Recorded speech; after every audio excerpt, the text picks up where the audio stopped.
ये आकाशवाणी गोरखपुर है। अब आप सोने निगम से क्षेत्रीय समाचार सुनिए।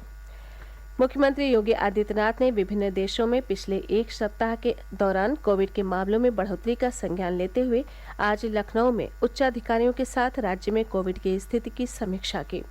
उन्होंने कहा कि कोरोना के नए वेरिएंट पर नजर रखी जाए और पॉजिटिव मामलों की जीनोम सीक्वेंसिंग कराई जाए।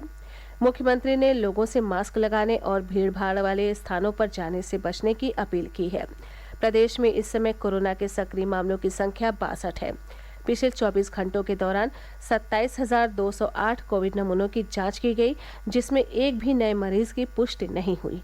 मुख्यमंत्री ने कहा कि ये समय घबराने का नहीं है, बल्कि सतर्क और सावधान रहने का है। उन्होंने अस्पतालों, बस अड्डों, रेलवे स्टेशन और बाजारों जैसे भीड़भाड़ वाले स्थानों पर लोगों को कोविड से बचाव के प्रति जागरूक करने का निर्देश दिया है।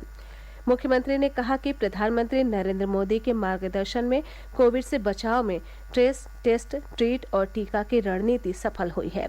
उन्होंने कहा कि आने वाले दिनों में कोविड के नए मामलों में बढ़ोतरी हो सकती है। ऐसे में हमें सतर्क रहना होगा।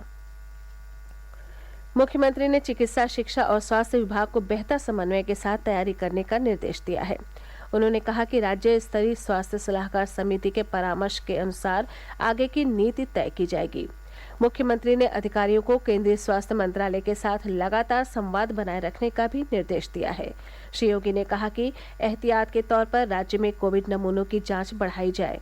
उन्होंने कहा कि गंभीर रोगों से ग्रस्त लोग और बुजुर्ग विशेष सावधानी बरतें। मुख्यमंत्री ने राज्य में कोविड के एहतियाती टीके लगाने की गति को भी तेज करने का निर्देश दिया है। इसके अलावा बैठक में मुख्यमंत्री ने बताया कि कोरोना के संकट काल में प्रदेश के अस्पतालों में बुनियादी सुविधाएं उपलब्ध कराने का काम बड़े पैमाने पर किया गया है। उन्होंने कहा कि हर जिले में आईसीयू, वेंटिलेटर और विशेषज्ञ चिकित्सकों की तैनाती की गई है। श्री योगी ने यह भी कहा कि एक जिला एक मेडिकल कॉलेज के लक्ष्य के सापेक्ष पिछले दिनों 6 जनपदों में पीपीटी मोड पर मेडिकल कॉलेज की स्थापना के लिए प्रस्ताव आमंत्रित किए गए, जिसमें 42 कंपनियों तथा संस्थाओं ने अपनी रुचि दिखाई है।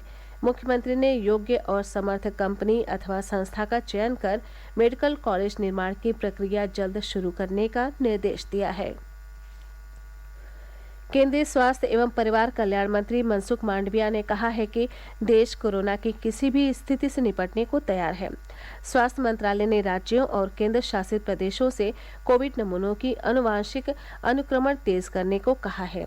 नीति आयोग के सदस्य डॉक्टर वीके पॉल ने लोगों को कोविड दिशा निर्देशों का पालन करने की सलाह दी है। हम अपील करेंगे कि प्रिकॉशन डोज जिसको नहीं लगी है वो ले लीजिए। ये भारत की पेंडेमिक रिस्पांस का एक पिलर है, पॉलिसी है। सीनियर सिटीजन क्योंकि वल्नरेबल हैं और बीमारी वाले व्यक्ति वल्नरेबल ज्यादा होते हैं, तो ये खासकर उनके लिए अपील है। इन सभी का प्रिकॉशन डोज जो है वो मैंडेटेड है। इसके अलावा भी जनरल प्रिकॉशन लेनी है, जो कि कोविड अप्रोप्रिएट बिहेवियर की बात हम करते हैं। इलाहाबाद उच्च न्यायालय की लखनऊ खंडपीठ में निकाय चुनाव में अन्य पिछड़ा वर्ग के आरक्षण से जुड़े मामले की सुनवाई कल तक के लिए स्थगित हो गई है। उच्च न्यायालय ने मंगलवार और बुधवार को लगातार 2 दिनों तक मामले पर सुनवाई की। सरकार ने न्यायालय के समक्ष अपना पक्ष रखते हुए बताया कि निकाय चुनाव में अन्य पिछड़ा वर्ग के लिए आरक्षण तय करने की सही प्रक्रिया अपनाई गई है। इस बीच निकाय चुनावों की तारीखों की घोषणा पर लगी रोक उच्च न्यायालय के अगले आदेश तक जारी रहेगी। प्रदेश में लगातार ठंड बढ़ रही है। गोरखपुर, श्रावस्ती, सिद्धार्थनगर, अयोध्या, वाराणसी, मऊ सहित पूर्वांचल के विभिन्न जिलों में रात और सुबह के समय घना कोहरा छाए रहने से लोगों की मुश्किलें बढ़ गई हैं। कोहरे के कारण रेल और सड़क यातायात प्रभावित हुआ है। कई ट्रेनों का संचालन रोका गया है, जबकि कई रेलगाड़ियां काफी विलंब से चल रही हैं। वहीं राज्य सड़क परिवहन निगम ने एक दिन पूर्व ही कोहरे के कारण कम दृश्यता होने की स्थिति में रात के समय बसों का संचालन नहीं करने का फैसला किया है। सर्दी बढ़ने के साथ ही प्रदेश के कई जिलों में स्कूलों के समय में परिवर्तन किया गया है।